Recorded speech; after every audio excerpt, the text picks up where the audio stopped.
impacting lives, building leaders all around the world. Let us keep our dreams alive, cause tomorrow's gonna be a better day. Hello, everyone. Welcome back to the Kectil Youth Network Podcast. I'm your host, Nabila Abbas, and today's episode is titled Youth Voices from Armenia, Maria's Journey of Impact at 16. I am so excited to introduce you to Maria, a high school senior from Vanadzor, Armenia, who is passionate about sociology, community building, and youth empowerment. And wonder why, at just 16, she has already led projects for teenage girls, volunteered with NGOs, and taken part in international fellowships as well. In this conversation, we will explore her journey, the challenges and opportunities for young people in rural Armenia, and how culture shapes youth identity. Let's dive into it. But before I break down the introduction section, let me introduce a big news from our team. Kettle podcast has reached 10,000 downloads in this year, and this is an amazing, news for all our audience and supporters. Keep following us. Thank you very much for all the support and listening to our episodes. So, yes, hello, Maria. Can you introduce yourself to the audience, a bit of your background, your passion for sociology, and the youth work you have done so far? Hello, I'm really happy to be here. And of course, as you know, I'm Mari, I'm from Armenia. I'm 16-year old and I have already seen myself as someone who creates something for people, who helps them to achieve their goals. And that's why I choose sociology as the first career prospect. And also, the first target I choose is the youth, my peers, who are really important for the overall development and who are responsible for the future. Oh, well, I have lived in Armenia in Vanadzor my whole life, and I've always seen life here, and I never was used to another kind of life. That's why when I open internet and every time I see what kind of life people have outside of here, I was fascinated, and I wanted to create something which will be adjustable for Armenia and especially for Vanadzor and other regional cities and villages. So, so far I've been volunteering in some NGOs in a daycare center for children, and maybe that's why I choose sociology. Thank you. Wow, that's great. Yeah, now we can depict that why you have chosen sociology because of interlinking with your interest and work as well. And to my audience, I believe this episode is going to be a very inspiring episode for all the teenage across the world because age does not matter. You can start at any age of any volunteer work, community work, or any sociology kind of work. So I think Maria has set this example for all of you. Thank you very much for doing all this work for the community in your country. As I have mentioned that she is from Armenia, so we have a very, curious question for you. For example, if someone visited Armenia for the first time, what is the first thing you would show to them and why? Oh, definitely it will be our nature.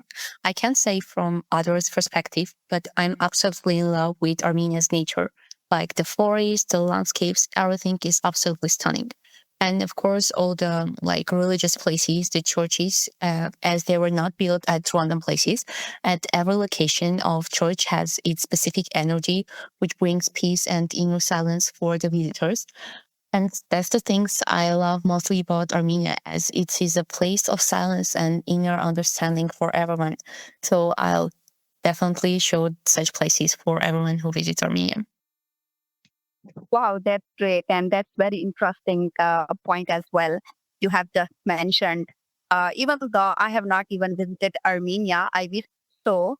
And congratulations to our Kectil organization as well, as they have recently organized a marvelous regional conference in Armenia in the past few months ago. So you guys can check out on the social media that how this regional conference in Armenia has left a great impact on the youth leaders. And we have seen a lot of young leaders from Armenia. They have passionately participated in this conference. So that is great. Thank you mentioning this place for the people to visit. So my next question would be following it on the section of your journey and some inspiration for our audience. I just wanted to know that how is your school life and what inspired you again towards sociology? If you can, relate some real time examples, or maybe you might had a dream, or might be you have experienced anything in real life while choosing this field. And also, we would love to know about your school life as well. That how you spend it, how is life there, how are your young fellows and friends, what kind of activities they do. That's a nice question. Thank you. So, well, there is nothing special about our school life, as it's just a regular Armenian school. And frankly, that's one of the reasons why I choose sociology, as I hope to maybe make some promotion in education as well. Right now, Armenia tries to adapt a new educational model, which is really not proper for us, as the generation and the youth is not ready for such big changes. And Armenian schools are not only mine, but also in whole, except some private schools, usually don't focus on spiritual things. Starting from the ninth grade, there are no music or art classes or anything which will develop students' inner world and their critical thinking. Now we have a subject called culture, which combines some music, some art, architecture, and so on. But again, it's just a theory and there is no practice. And I really hope to change this approach somehow and make difference in those students' lives, as I'm living the same and I know how boring it is, how much time you spend in school without any inspiration, without any motivation to study. Speaking about the main reason why I chose this career path, that's probably my family, their work and their treatment towards life and people. That's what inspires me the most. After the war in 2020 in Armenia and Artsakh, my family and Joe started to work with some soldiers who came back, with their families who lost home, with the strongest women ever who have lost their house or sons or fathers. I saw the patience with which my mom and my grandma were doing their jobs as psychologists. During these years of their work, I have met a lot of other specialists who are doing the same job as my family and with the same loyalty and patience. And that's when I understand that I want to be part of the system which helps people to go to their best life. Wow, that's great. Like you also had an inspiration from your family because they also serve for the country and even during the war as well, as you have just mentioned few of the examples. So this is great. And also I do agree that because nowadays in this modern age, the teenage people, the young teenage people are very, practical. They are setting this trend, and you said it very well. Like in the schools, they on the contrary, in the schools, they have more, theory than practical. So I wish that while choosing this field, you can also bring the change. You can be the first one to bring this change and raise awareness about this as well with your fellow by making a group. And that is also an important agenda to work on while being a school, teenager. So I really appreciate this as well. So let's move towards some of your community projects and the non-profit organizations being a part with them. I just wanted to know what has been the most rewarding part of volunteering in your community.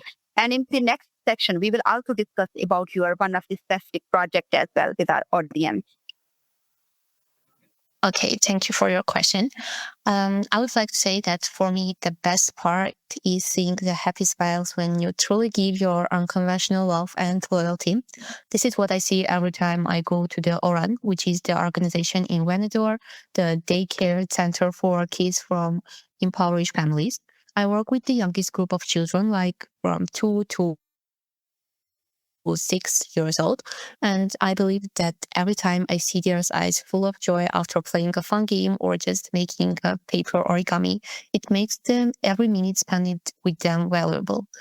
Each such experience makes me evaluate everything and explore life for another angle and understand that what I have is pretty good, but I would have not as much as I have if my parents wouldn't do so much. So it makes me even appreciate them more.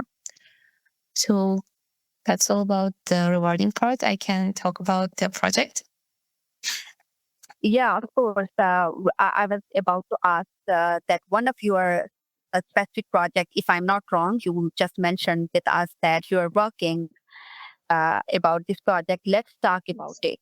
So we're really, curious to know first that how did you actually come up with this idea, number one, and number two, what was it like leading meetings for the girls and moms, and of course, and what kind of feedback touched you the most while working on this project? So yeah, let's talk about your project.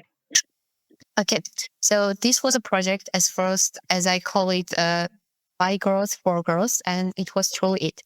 The main concept was to give the girls a basic knowledge in some aspects. For the first time, we chose meetings with psychologists, gynecologists, gender equality specialists, and also at the end, a workshop with their moms and women leaders from different fields.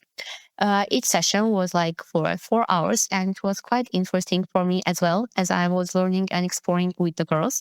I learned each of the girls gained at least something valuable from that month. I think when I look back, the only thing I would change is adding more sessions with psychologists as everyone needed it. So we provide them with connects with information of psychologists who was happy to help with those girls. But I think in this place, like group sessions will be more effective. So, to be honest, at first I hated the idea of these projects and just everything related to it. Just one day, my grandma sent me the link from Women's Fund Armenia that they had a small foundation programs for teenage girls. She literally made me to participate in the first round, and somehow the program became really important for me. It became a part of me. So we slowly started developing the idea, the concept of how we were expecting it to be. Not without help, but we somehow finished it, including both our teenagers and growing up specialists who made the final project, and we soon started bringing it to reality. Um, I would say that it was really cool, like to know that you somehow have an impact on people, especially your peers. Of course, I was a bit nervous. Okay, not a bit, really nervous, but I truly enjoyed that day. And I was also participating in everything, in all activities with my mom. And I truly enjoyed it because of her work. I can't see her that much. She usually spends more time with her patients than with me. So it was a really good day for me. I think everyone enjoyed that day. We were decorating cupcakes and drawing on textile bags. Even some of the girls were singing. So I can say that overall it was quite exciting, not only for me, but for everyone who was present there. Also, the feedbacks from women leaders were mostly done not for teenage girls, but for their moms, as they were grown up ladies who started their work, like find their inspiration on the latest years of their life. For example, we had one cook. Her name is Shanam. She has a cafe in Vanadzor where she bakes croissants, and only some of the native people from here know that Shanam started her work at the age of 56, as far as I remember.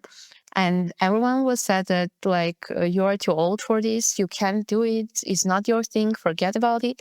But she didn't, and she continued her work as much as she found some foundation. She go to Paris, some participate in some exhibitions. So it was quite interesting, not only for teenagers to listen to such stories, but also for their moms. A lot of them give me some feedbacks, but probably the feedback from one of our girls whose family was part of my family's NGO since the war. It was the most emotional one. And the girl who was participating had lost her father during the war. And when her mom came and told us that how thankful she is as we give her daughter another small reason to be happy, and just how happy she was to attend our meetings. And I don't know, such things really inspire me to continue my work. I think that's all. Thank you for your question. I really like talking about this project.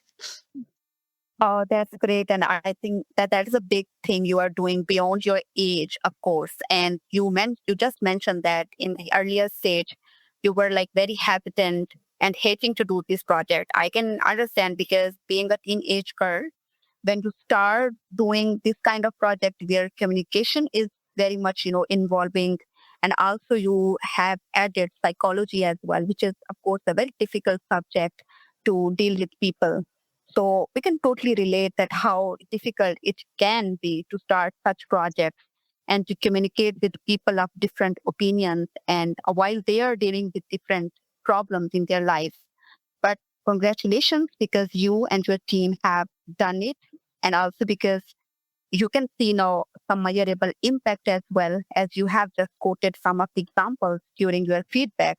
And I think that is marvelous because through small changes, through small steps, you can, witness great changes in people. And this is working, I guess.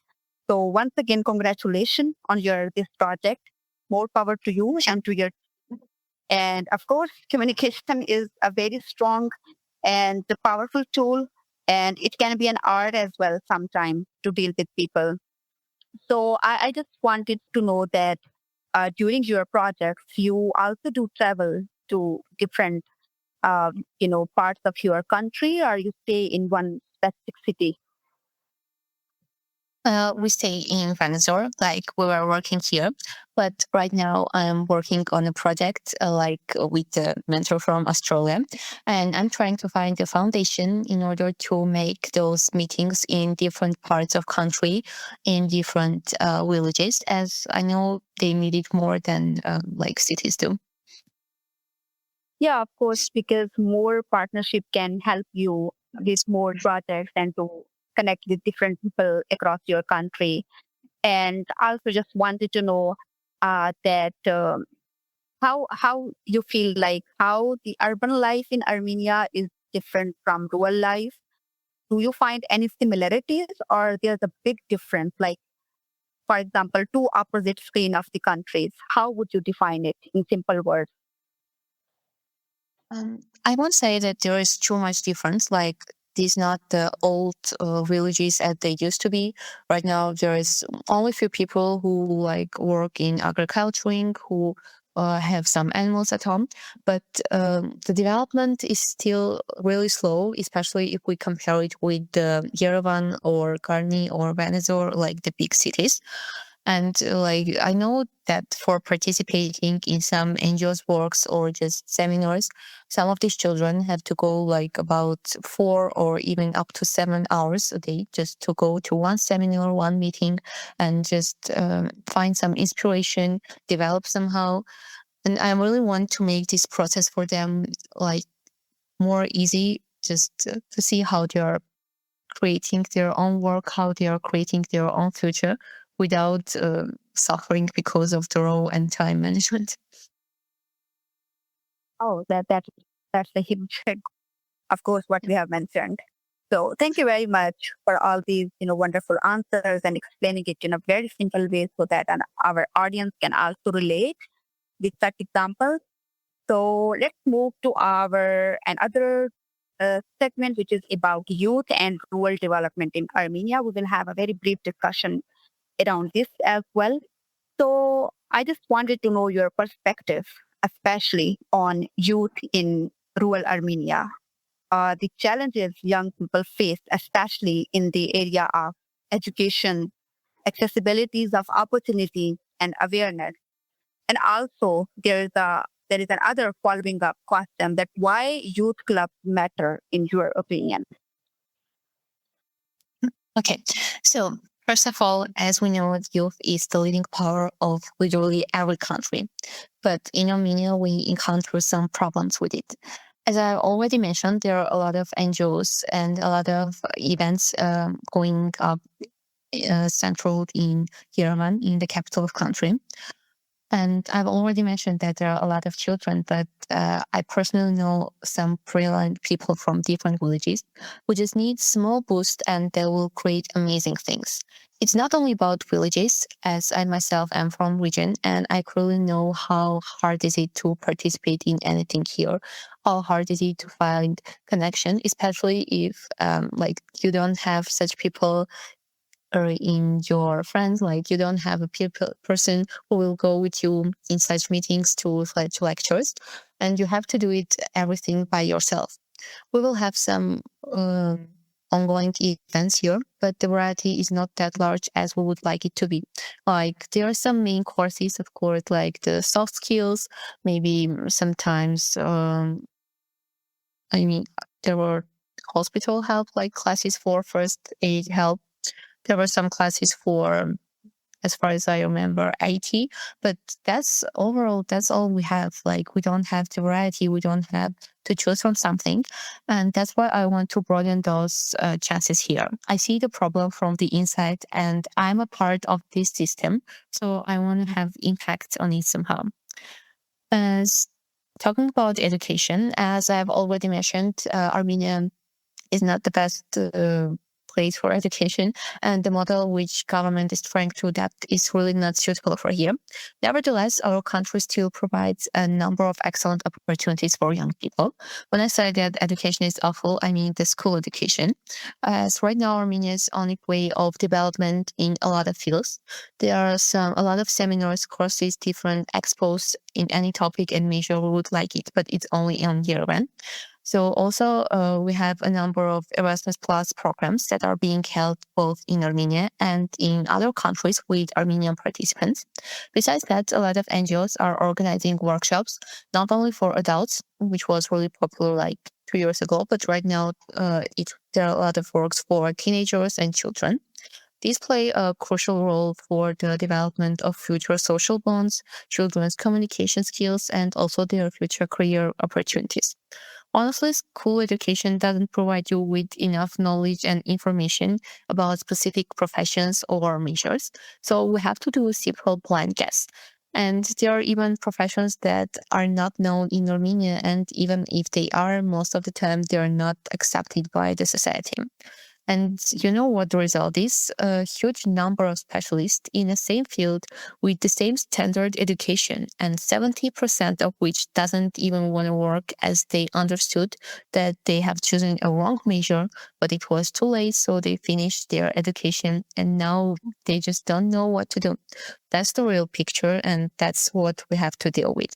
And that's why I think the youth clubs matter.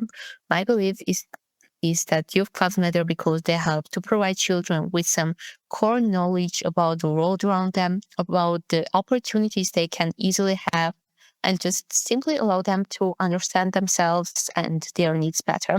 For some people, it's a place to get maybe friends, maybe some acquaintances.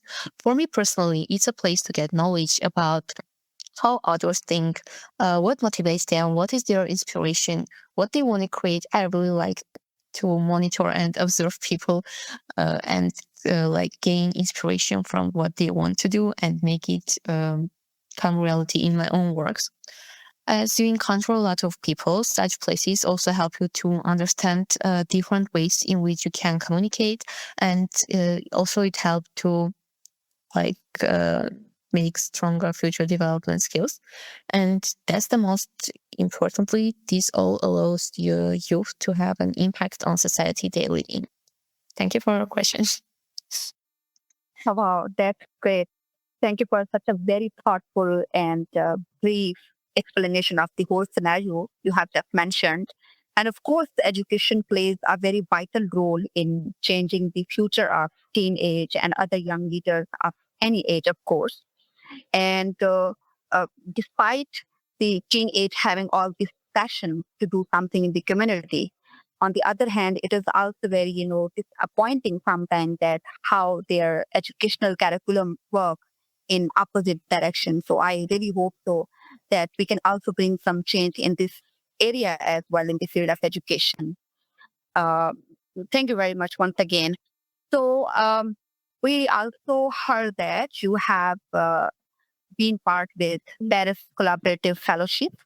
Uh, just wanted to know that what is it actually and how you become part with it? How was your experience? And after that, what ideas did you bring back home from meeting international youth? How you would define that? Okay. So, not gonna lie, this fellowship gave me a lot. Actually, first I found the application for this fellowship like when I was sitting in school, and just it was a boring class, so I was just sitting in a phone. I was scrolling through and found this opportunity. At first, I didn't think about something serious. At this time was a really thought time for me, as not only from like some professional perspective, but from my inner peace was not that good and I wasn't feeling that well. And this fellowship was something for me just not to think about bad things, concentrate on something good, on something, um, just to create something for people. And first of all, during the fellowship, I've met a lot of brilliant people. And it's not only about my peers and their idea, but also the mentors. Everyone was really sweet, and I know how uh, hard it was for these people to find time for us, just the teenagers, and they're really good specialists, really like with the good like time management they needed to find this time, and they did it for us. Everyone was so full of life energy and motivation to create something. I really like the project presenting during the meeting. Especially, it was really like fascinating for me to see the AI powered app for blind people, which was created by teens from Kazakhstan. I knew there was a such app, but which was like for real time speaking with people, and the AI powered one totally changes this field. That's one of the things that you think about, and like, yeah, that was obvious, but someone can create it, but still no one did it, and these children did, and it was amazing to see it. I can mention any exact idea I brought with me from here, but I definitely bring a lot of inspiration and motivation for my future work. Also, all the information and the offers my mentors provide me with were really necessary for me.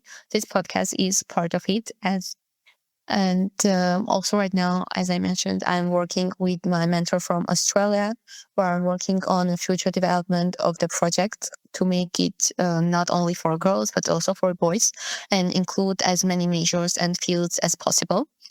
And probably that's all about the Paris Collaborative. I can say that it was an amazing opportunity, it was an amazing experience, and I'm really glad that I had this chance.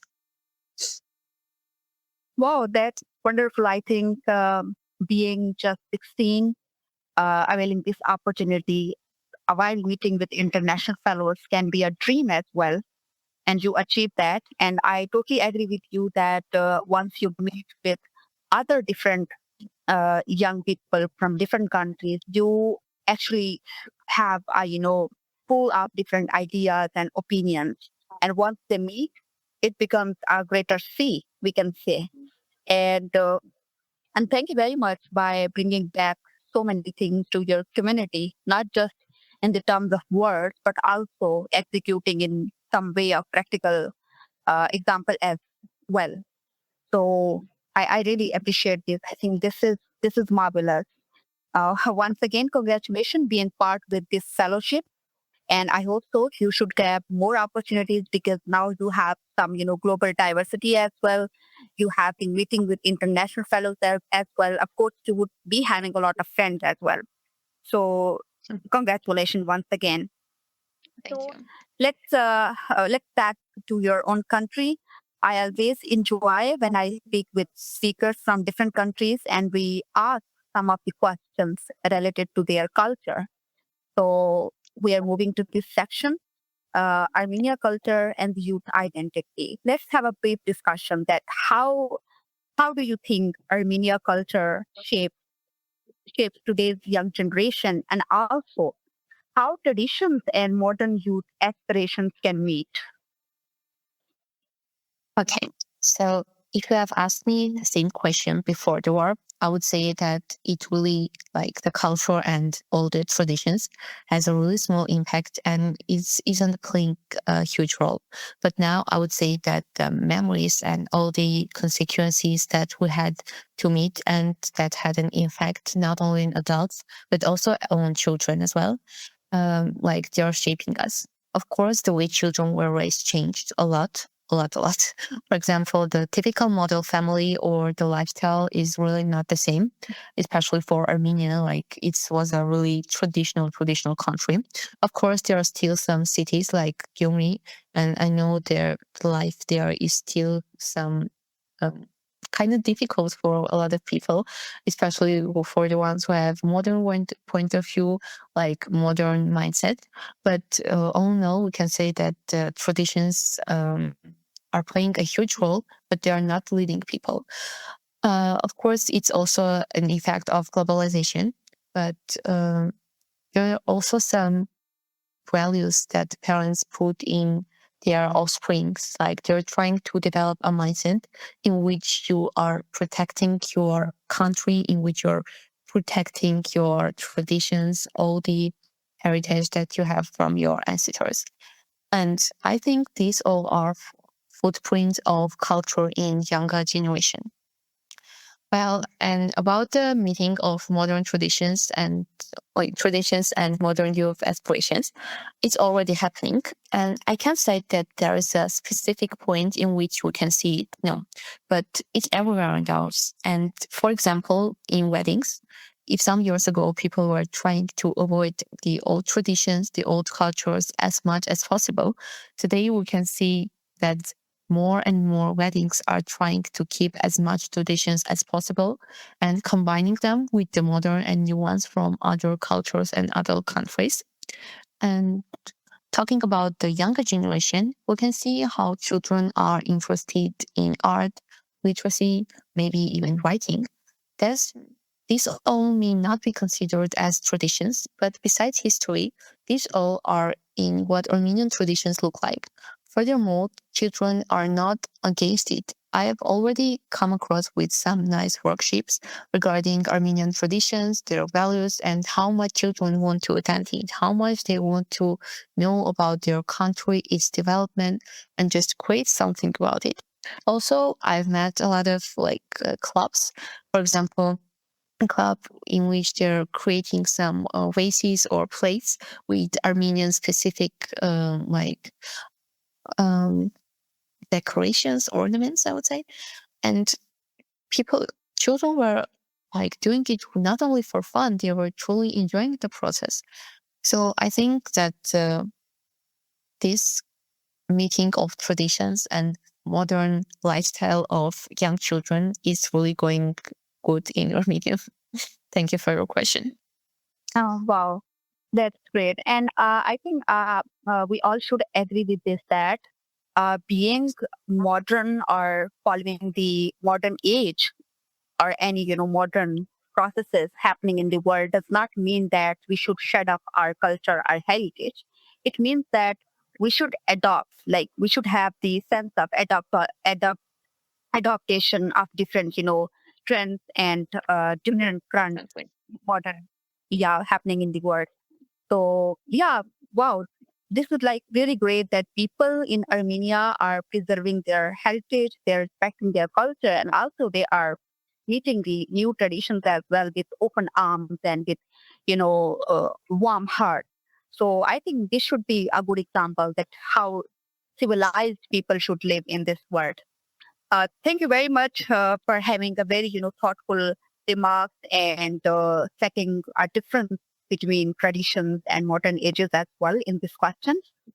I really appreciate. So let's talk about a very, fun culture note. What favorite Armenian song, festival, or food maybe you feel like that connects young people? And what is the meaning of that? Either song, food, or any festival? Oh, okay, that's a nice question. So first of all, I would like to mention my favorite, and not only mine, a lot of Armenian people in Armenia like it. It's a holiday called Vartavar, or in Armenia we also called it Turkey. It's a day during which all the people splash water on each other, so no one stays dry on that day, even if you don't want it. Firstly, it was a religious celebration. Like people were decorating their houses with roses and give each other compliments in order to clean their soul. And that's why they started to splash water on each other to clean their souls and to bring white and clean energy to each other. But also they were attending church and keeping all these traditions in church. Of course, the tradition to attend church remains, but no one decorates homes anymore. Now it's only about watering, and even if it's a small part that we had, we are really trying to keep it. Furthermore, it became a favorite holiday not only for Armenians, but also for migrants and all the tourists that live here. So every time I go to Yerevan on these days, I meet a lot of people who are truly enjoying their day. They're enjoying the process in which you are splashing water on an unknown person, and everyone is happy. I truly like it. And also, I would like to mention a festival. It's called Vatkavar, and it's also it's a one day, but during this day, every time it's a new city in Armenia. This time it's in Armavir, as far as I remember. It is a festival during which there are some stands with some food, Armenian traditional food, or some maybe jewelry Armenian, some handmade things, some clothes, and everything people can make. And at the end of the day, there are a lot of famous bands, a lot of famous singers, and that's really one of the things that really connects young people from all over the country, as everyone's go to that city, spend this day with their friends, with their relatives, with their peers, and just that's one of the things that connects all of us. Thank you. Wow, that's very interesting. The first festival you just mentioned, that the meaning of that actually is very, fascinating. That the cleaning of soul, and I think such kind of spiritual activity should be practiced in all of the countries around the world, because spiritually we also need more positivity, more, patience, kindness, and empathy to show around the world. That is great, and also like making little things by hand and gathering up the young people. Wow, that's great. I think our audience would love to see some more examples, so they can search on YouTube if they feel more interested. Of course, I'm gonna search it on YouTube after this episode. So thank you very much mentioning all these beautiful things about Armenia. That's really cool. So wow, this is such a great conversation we have been going through. We have been talking a lot about uh, Maria's work, community work, our aspirations, and the youth in Armenia, the culture, the tradition, the heritage. And now we are moving more close to the closing section of the podcast, of course. But let's move towards future aspirations and the few final messages for the young people. So I want to know that what are your future plans like for the university, and also your further, career in sociology? How you would rate this in coming years? Okay, to be honest, I know I haven't any time left as I'm in a senior year, but I haven't chosen my university yet. And because it's me, and I know I'm like 80% sure I will change my mind at the final day. Right now, I strongly stick to sociology and agile works, but later I'm planning to study event management and marketing, to work in other fields as well. Maybe one day I also decide to study photography just because I want to study everything possible and try myself in every possible place that life will give me opportunity to try myself.